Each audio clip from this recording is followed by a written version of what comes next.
Can we hear it for Coach? No, that was like preseason. Can I hear playoff for Coach? Head coach of the Commanders, Dan Quinn, hanging out with us on Up and Adams.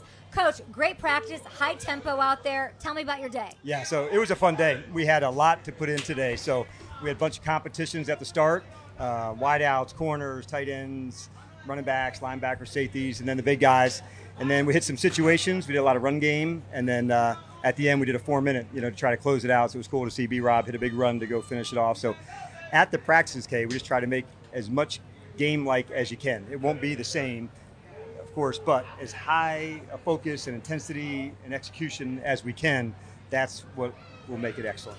I gotta say, I know you're not gonna like this because you want to keep it quiet with the rookie, but he freaking lit it up today. Yeah, what was that like? He's got this awesome blend of like confidence and humility. The confidence because he's put in the work, he's got tons of good experience, and then there's a humility side, like the hard work.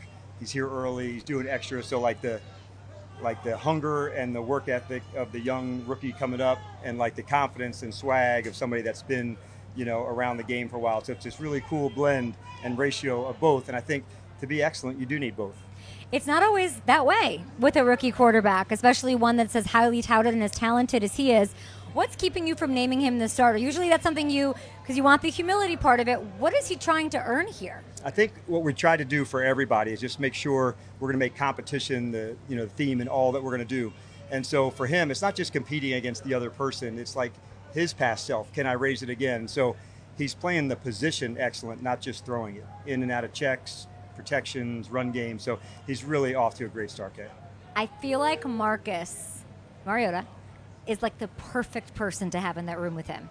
It's if you were to have a big brother, you'd want Marcus, because he's also lived and walked some of the same path. Heisman Trophy winner, 2-pick, and so he's able to share things. And so you just see this quarterback room has like this real connection about them. And so their coach Tavita, David Blau, there's just like a whole crew of people, and like their connection is really strong.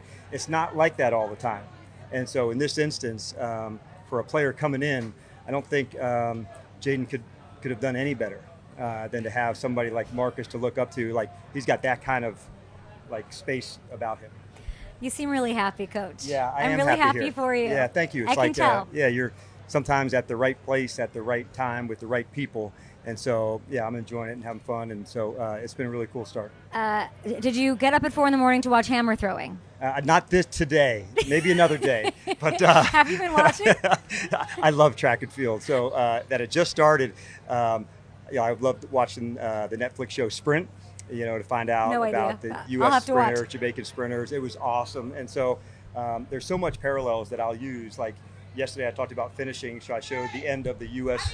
women's rugby finish against Australia for the bronze medal. Like there's all ways to compete, and so like it was a really cool one for them to go win the bronze medal, last play, have to kick it at the end. Like it was just like you can find all these cool moments of it. I woke up and Hamilton and I were watching and keeping track of it because it was the hammer throw this morning, and you held your university's hammer throw record until 2012. The record was so stupid, 168.8 feet. How far, DQ, could you throw one of those bad boys right now? Not far. But what I do know, like what's so fun about like track and field, like the competition is cool. It's oftentimes one-on-one, where are you at? How are you going to go? And so sometimes it was a cool like juxtaposition against football. Like, you played well, but you lost, so you felt bad, or vice versa. So track was always like, all right, you and I going to do it right now, racing, whatever, like, let's go for it.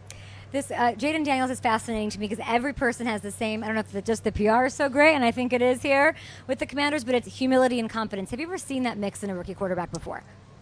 I haven't been around a lot of rookie QBs, so I was fortunate in Seattle when I went back. Russ was going into year two, yeah.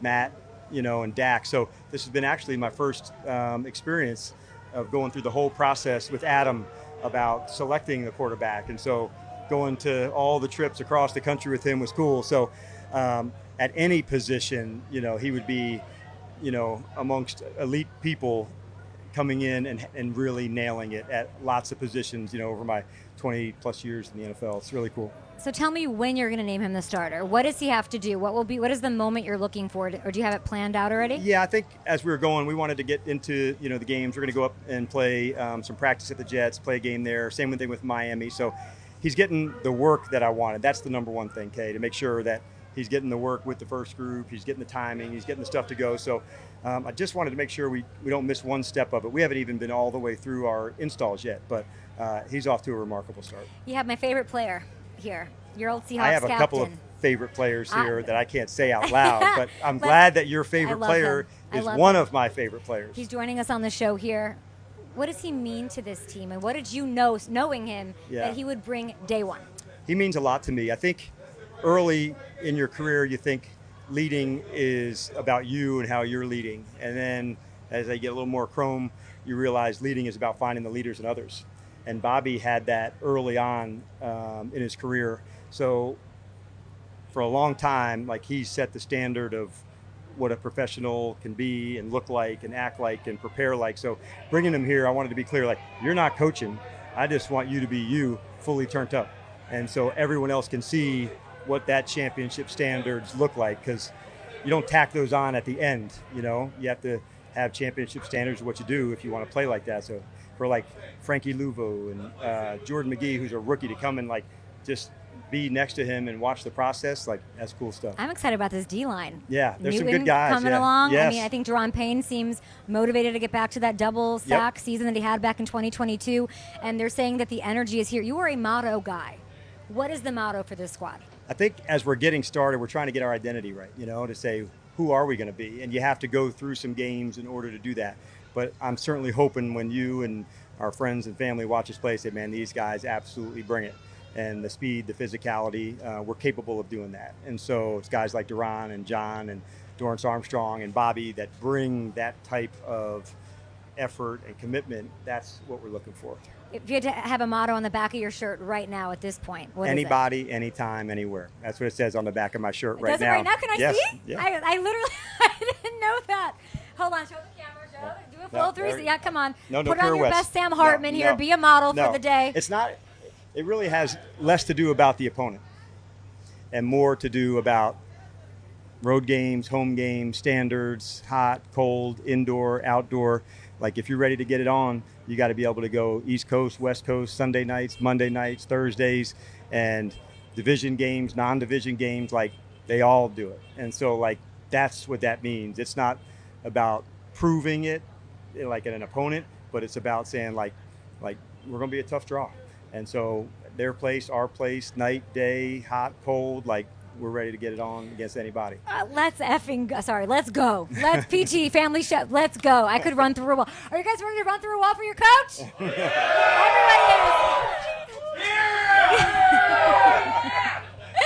I wanted to ask you about, of course. I wanted to ask about Adam Peters. I wasn't familiar with him. I made it a point to get to the facility early today so I can catch him on the way to work. We did a little walk and talk. He's got a little glimmer in his eye. He's got confidence. I give him a lot of credit in the offseason for reshaping the roster foundationally. He comes in here. He takes over. Coach Rivera sort of did a lot of things. He wore a lot of hats, and now you two are running the show. What word would you use to describe your dynamic? Yeah, I would say there was probably an instant connection, that took place. And I'm sure you've had friends like that where hey, you should talk to so-and-so. You guys would hit it off. And that was a little bit of the case with Adam and I where we had met, other times. But I think at the end, having your back, that's a big deal. So he and his wife were the first people that Stacy and I saw walking off the plane, met us on the tarmac.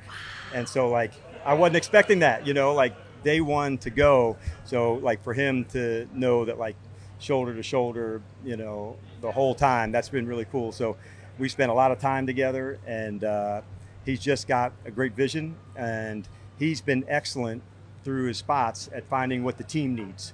And so he scouted differently in New England than Denver needed and San Francisco. So I think that's the sign of a really good personnel man. Not this is what plays in the NFL, but this is what the team needs. And these are what we'll find to go. So he has spent lots of time with coaches on scheme and understanding. So he's got a really clear direction about how to do it. So it's really cool to see him in his element. And so I got to see it, sitting in the passenger seat all the way through free agency and the draft, and it was really cool to see.